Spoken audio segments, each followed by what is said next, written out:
Hey there YouTube, welcome to another episode of Kerbal Space Program Live off screen. In episode 10A we are completing the first stages of our space station. What we need to do for that is get another Kerbal up into space and docked with the station. We're going to play around with some of the fuel so that we know that we've got all the fuel in the right places, and most importantly we're going to get our science lab operational. Now, as you can see here, I've made a few tweaks to the launcher that we used to get the first escape pod up to the space station. I noticed that the first escape pod we used had far too much fuel in it, and it was just giving it too much weight. So I figured, let's remove some of the fuel tanks, lighten the rocket, and we have the I'm a Celebrity Mark II.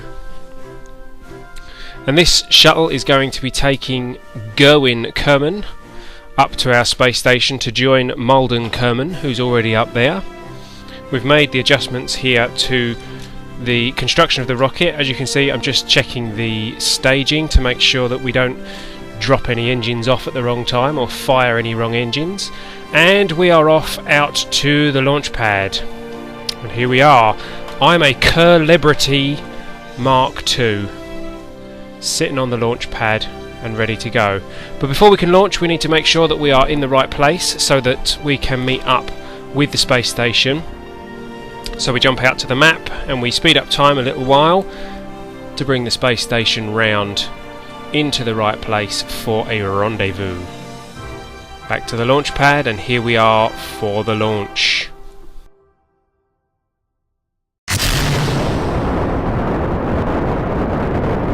So we've got a nice smooth liftoff, decent speed and no problems with our trajectory. I'll zip us forward a bit further on. We stage off all the solid boosters and the liquid boosters, and here we are in our final stage of the rocket. We still have quite a bit of fuel here, but as you can see we are raising our apoapsis up to meet with the space station. We get fairly close straight away with our rendezvous. You can see I'm just experimenting here, and we have to do a slight pitch correction just to make sure that we are accurate.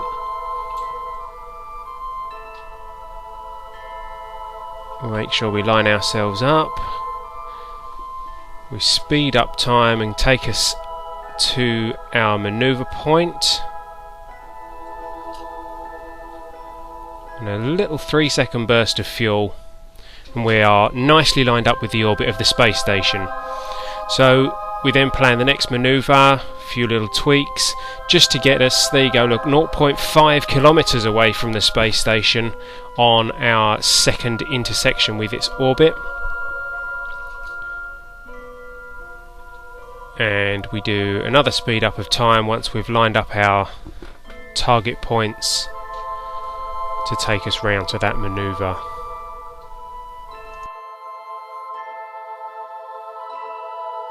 So another short burst of thrust at our manoeuvre there, and we are nicely lined up for a nice close rendezvous with our space station. We zip forward in time to get us a bit closer to the space station. And here you can see we are 430 meters away from the space station, and we are just matching speed, getting ourselves on the right trajectory so that we can easily dock with this space station. Obviously it's a very fiddly process, so I've cut out as much of the process as I can for you in this video, but the essence of the docking process has still been kept in here. We line ourselves up, we negate our relative speed, effectively parking next to the space station. And then you'll see what I do is I undock the fuel tank that's behind us once I've got myself lined up properly. And this fuel tank that we're pulling behind us is actually pretty much full of fuel.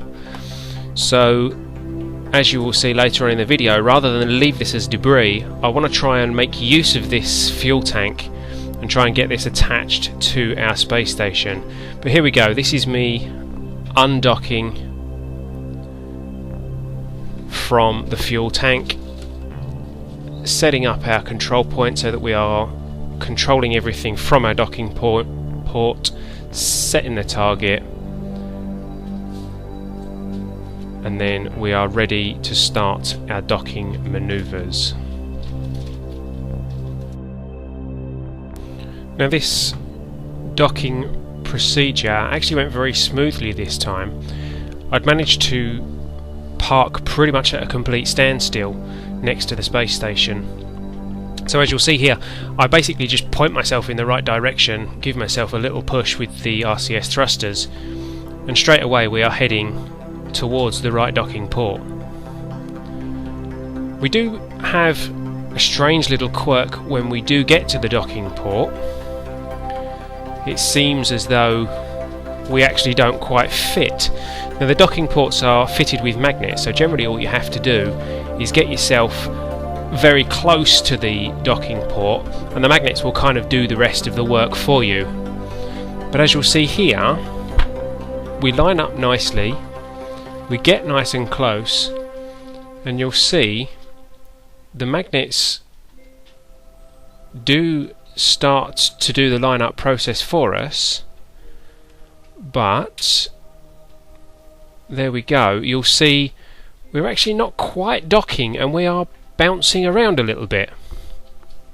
Now it took me a little while to work out what was going on here. As you can see, I have a bit of a look around to try and figure out. I tried giving it a few bursts of the RCS thrusters to see if we can work this out, and then I realised what it actually is our alignment. Just above this docking port is a light, as you can see there, and the top engine of our escape pod here is actually, although it doesn't look like it, it's actually just colliding slightly with that light. So what I actually do to correct this is, with the RCS thrusters, I just rotate us round a little bit and then snap.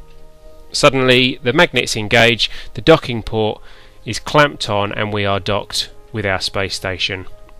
So all in all, a successful docking procedure.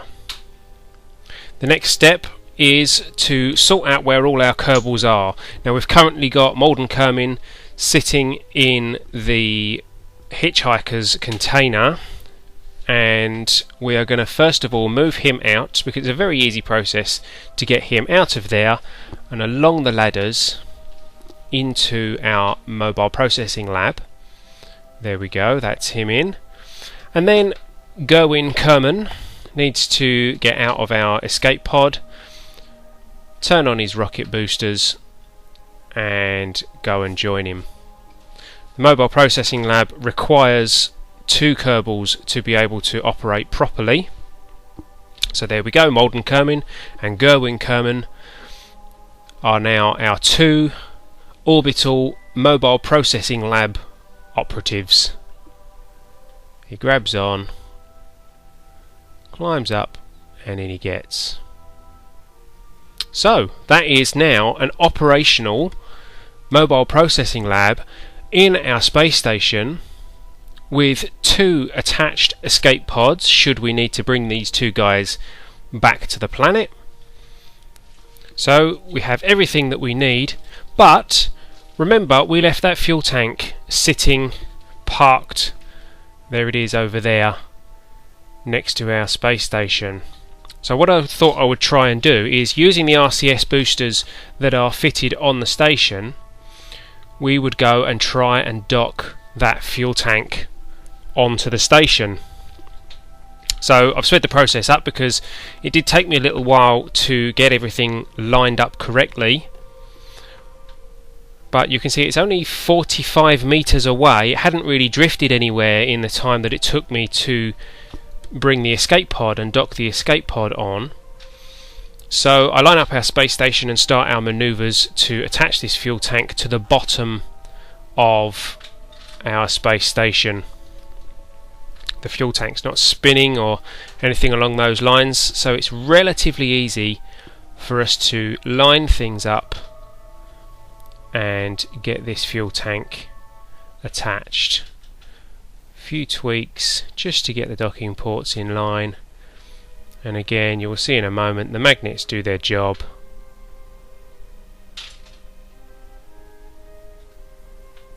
Once of course we do manage to get lined up properly, because I get my controls wrong the first attempt,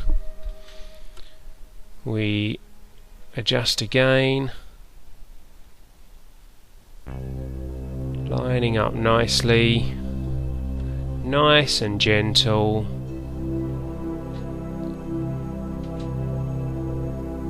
This is in real time now. A few more bursts of the RCS fuel.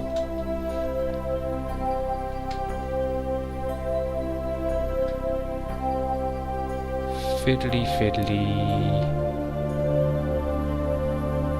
Move the nav ball out of the way.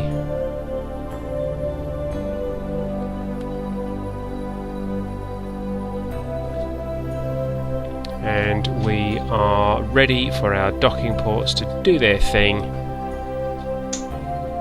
and clamp this fuel tank onto our space station.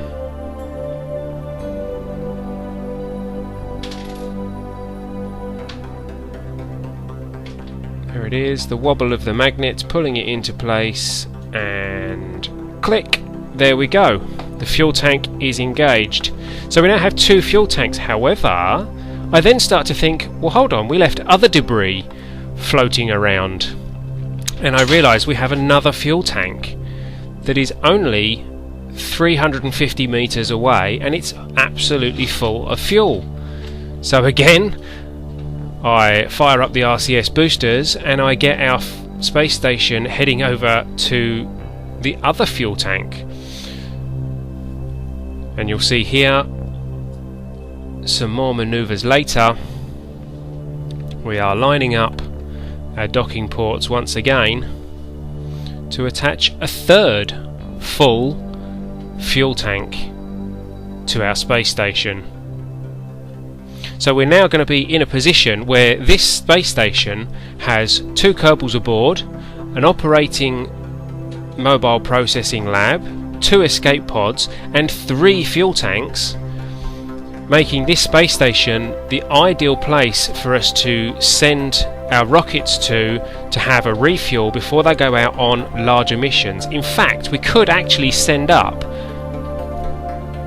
a rocket with very little fuel, just enough to get it to the space station, then pump its tanks back full of fuel again and send it off out on a long distance mission. So there we go. The Ellitopia Space Station. We do a couple of alterations to the fuel, making sure that all the tanks on the space station are full, because we don't really need, for example, RCS fuel on our escape pods. The escape pods do need some fuel to get them back to the planet, but we transfer all the RCS fuel out of the escape pods and into our space station. We're far more likely to need that fuel in the space station. And once our RCS fuel has all been transferred, our space station is complete. So that's where we're going to leave it for today.